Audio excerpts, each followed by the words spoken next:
What is up? This is your LA in a minute, and this is part 2 of today's special video series celebrating the original Tommy's 79th anniversary.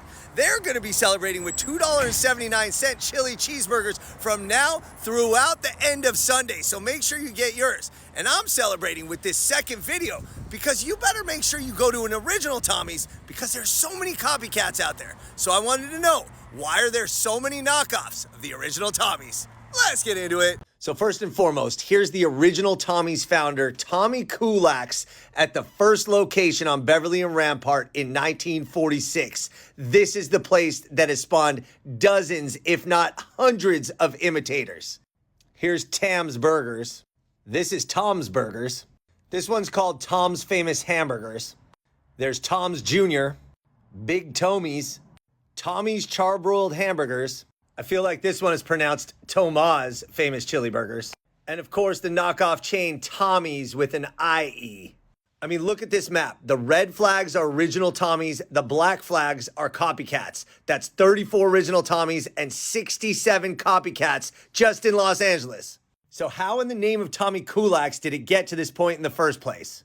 In 1970, there was this little article in a paper called the Hollywood Citizen News, a business story that introduced Tommy Kulaks to the country as the hamburger stand that grosses nearly $1 million. I mean, you tell me what burger place could draw crowds like this. By the early 1970s, Tommy's was preparing over 1,000 gallons of chili per day, 2.5 tons of prime beef, 6,800 pounds of tomatoes, and 2,000 pounds of lettuce per day. Who wouldn't want to knock that off? So yeah, the knockoffs proliferated. Within a few years, there were 20 of them around town, and Tommy Kulaks went to court to protect his likeness. But here's the problem. You can't defend the name Tommy, and you can't put a patent or copyright on a chili burger. Another reason for the spate of competitors is that Tommy has never offered franchising opportunities, wanting to keep the business all in the family. Today, regional supervisor and Tommy Kulaks' son, Bob Arbach, said the family business has made a choice not to aggressively pursue legal action anymore, partially because it would be a distraction. He says the spate of competitors hasn't hurt business, and he says his main problem is having to field calls or answer reviews that were directed at one of their inferior competitors.